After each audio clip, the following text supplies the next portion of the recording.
Hello everyone, and welcome back to Let's Play Hyper Light Drifter. In the last episode, we finished off the northern region, and in this episode we are going to be going to the southern region for the first time, now that the first 3 levels have been completed. So you might remember us coming down here previously and not being able to pass that barrier, but in this episode we are going to finally be able to get through. And I'm actually really excited for this area because this is one of my all-time favorite areas from a thematic standpoint. As you might know, I'm a big fan of autumn. Oh snap. What does this mean? So we're finding the dog immediately here, which is definitely different from the way the game is usually played. Uh-oh. What's going on with you, buddy? So he's telling us where the other key shards are. Okay, so he came here to look for... looks like another sick person. And that person, I'm guessing, died. Again, it's kind of hard to see what is going on in that picture.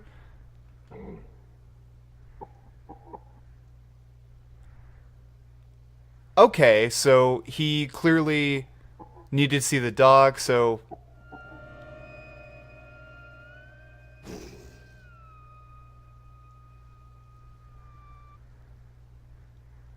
So that kind of reveals a little bit about what these characters are doing. So clearly someone was very sick and he was promised to get his life back if he got that weird diamond-shaped thing that we're actually searching for. So what we're actually going to be doing now is picking up his gear. And this guy has been so helpful throughout our journey that I'm actually going to warp home and switch into a new outfit. So as you obviously know, we're wearing an orange outfit, but what we're actually going to do is we're going to switch things up a little bit more to honor our fallen friend.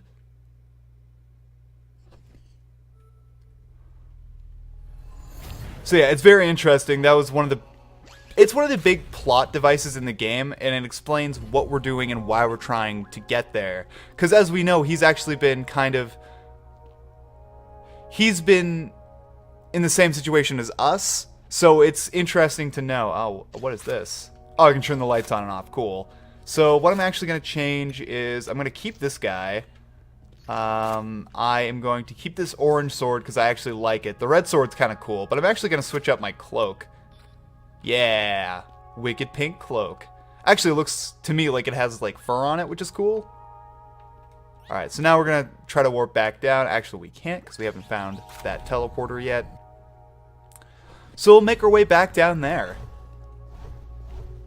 Okay, so now we're back in this area.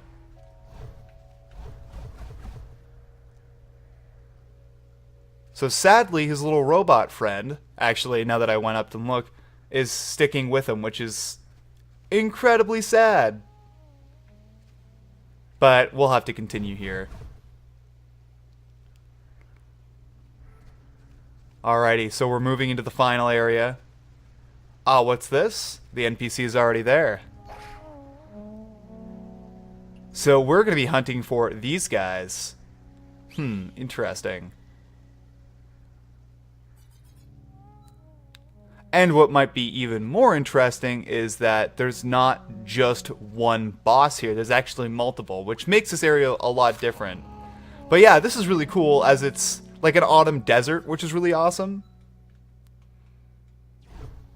And it's raining here, which is cool.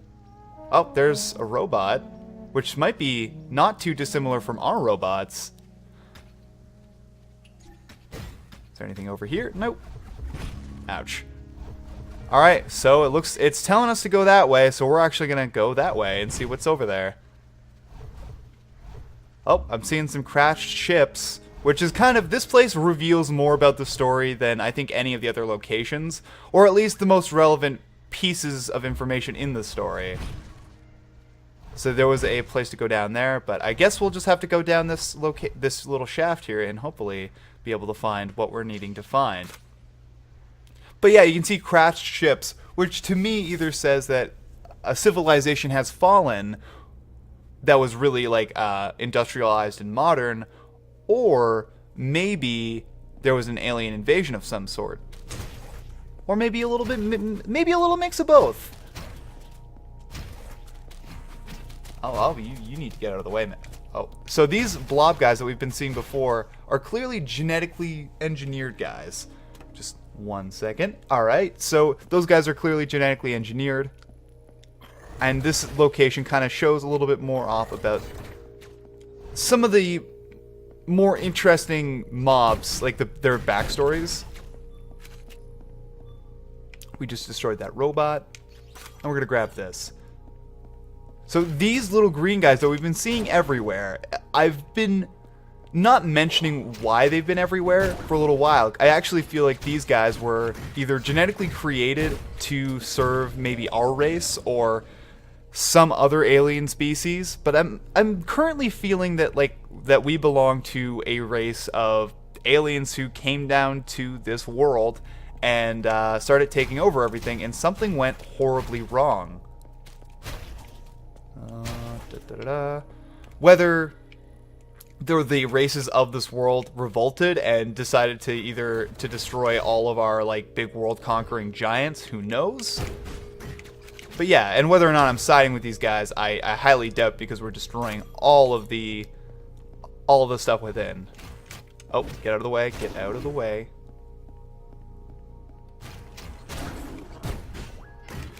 Ouch. So, when I mentioned that there were, like, okay. So when I mentioned that there were very difficult enemies within this area, I was actually referring to these robot dudes, which are the worst.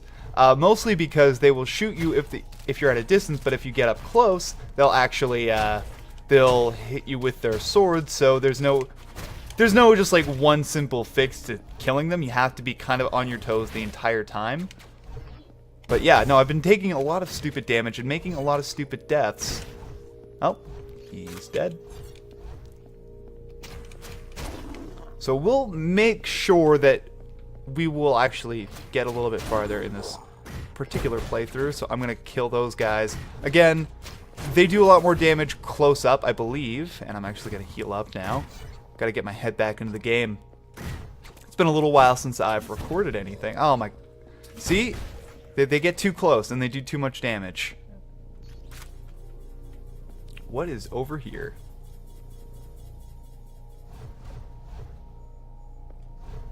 Oh, another little tablet thing. Cool.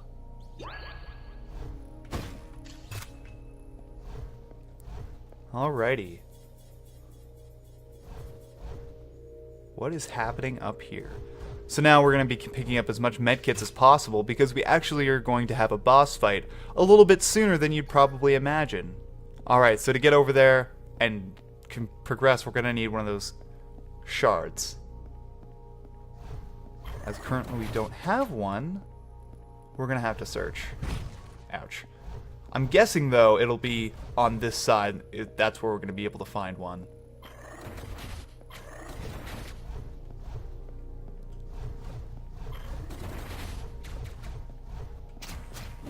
Okay, let's avoid getting too hurt right here. We're taking a lot of stupid damage. We just picked up 2 medkits, but I think we're going to need more than that, because this area is a little bit more tough than a lot of the other areas in the game. But thankfully I found another medkit here. Probably going to heal up when I can, but I kind of want to wait until... I kind of want to wait till I get to 1 health so that I don't have to waste any health kits. Because it brings you up to full health and you don't want to misuse them.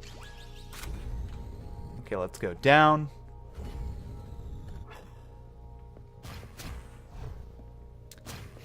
Seems like there's a lot of fire in the air. And by fire, I mean little squares. I wonder what that's supposed to be. One of the major complaints that I actually have about this game, and I know it's very late to be talking about this, but it's very kind of hard to decipher from a narrative standpoint what everything is. I kind of got a little bit into this when we were looking at the raccoon area, and I thought the raccoon was a bear. The problem with it is, not only is there no text, which is cool. I like that there's no text, honestly. I think more games should try to go routes like that, like routes like Dark Souls, where they're not explaining everything to you explicitly. But what kind of draws a problem is that the lack of text and the lack of an art style that is incredibly clear a lot of the time. Sometimes there's pixelized areas that let me get out of here. Sometimes there's like some artwork that I just can't quite decipher what I'm supposed to be gathering from it. There's really nothing to tell you explicitly what everything is, so you're expected to know what everything is. But the thing is, the art style, it's just not that clear, which is good from like many standpoints, but you're never gonna know what everything actually is supposed to be, which is not disappointing. Like, I'm not like upset about it, but it is definitely a complaint, because like there's some stuff in the story that I might have missed or might not know. Like when we were talking to the pink guy for the last time, I didn't know exactly what I was looking at, which it looked good, but again, it's not very clear, which is kind of unfortunate from a storytelling standpoint. Okay. That robot is down. We're going to be picking up a ton of currency in this last area. I'm definitely going to be picking up a health upgrade. And yeah, there are a lot of turrets shooting at us, and I should have known that guy was going to hit me. And this guy is going down. Okay. So once we activate this, we'll be able to leave.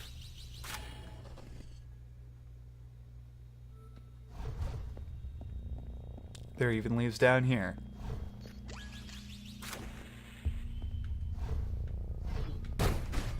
Ouch. That was dumb. Taking so much stun damage. But this area, it's actually easier too. These slimes are really easy to underestimate. I'm just glad that they're not like those crystal spider guys. Those guys are incredibly annoying. Oh, snap. Mostly because it's kind of hard to see their attack animations. Alright, this guy's incredibly mad. Beep boop bop. Done. So this area not only kind of introduces us to more of the alien-like environments that maybe this world is a little bit more used to, but also shows us that more of these robots. So robots actually have been throughout this game, but in a slightly more diminished capacity, and I've died. But yeah, they've been all throughout the game. Like when we just started out the game in the first place, we actually saw that like giant robot guy. We've seen robot guys in the town, but again, it's not something that's been very explicit in where they've actually come from. So we've seen a lot of futuristic areas, so I think that's why it's easy to write off where these robots were, that there are robots in the world, as it's kind of like a futuristic. It's like a futuristic world that's suffered like a major incident, pretty much. And I think the incident is honestly just war. Like war between either the races or the aliens. Again, it's a story that I've tried to piece together in my head, and it's not one that I want to look up because I think the mystery is a lot of fun for me. But maybe that's just silly. Okay, well. I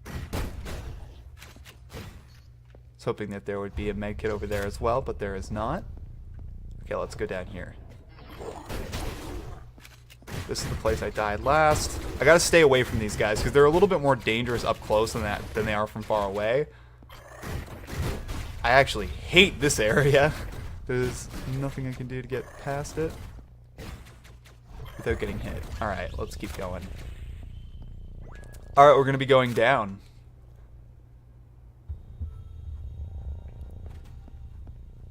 And as you look downwards, you can actually see these weird things coming out of the ground, and those look a lot like the columns that we've been rising up after we've killed each enemy, which is interesting. Destroy you. And a plot thread that I think is very present is the fact that the raccoon guys are working with these robots. And working with is definitely a loose term in that... Oh, that's not smart.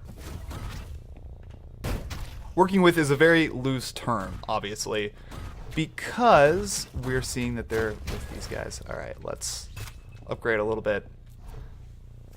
So working with is, again, a very loose term, but why are there raccoons here, but why did my race get killed off? Who knows? Who's to say? There's a lot of plot that's missing. And a lot of plot that I'm going to have to piece together in the future. Okay. So here we find the first boss of this area. Again, there are multiple. And this guy's a robot. I don't recall if he's incredibly difficult or not. I don't remember having a lot of difficulty on any of these bosses. Maybe it's just because I have some experience with games like this. Obviously, I'll say that and immediately die, but that's the way things like that go. I'm actually not digging this weapon for this task. I might actually want to switch out to the regular pistol, because I find that it might do either more damage or I'll feel better about the damage it does. I gotta make sure that I'm shooting him as much as possible, which is something that I think my aim is garbage. But yeah, I gotta be shooting him as much as possible, because you're gonna do more damage with your gun, because you can get it off faster. And you're way less in harm's way when you're using your gun, and I'm gonna back way... Nope. I was planning on backing up, but that's not gonna happen.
Okay, so it looks like I finally killed him.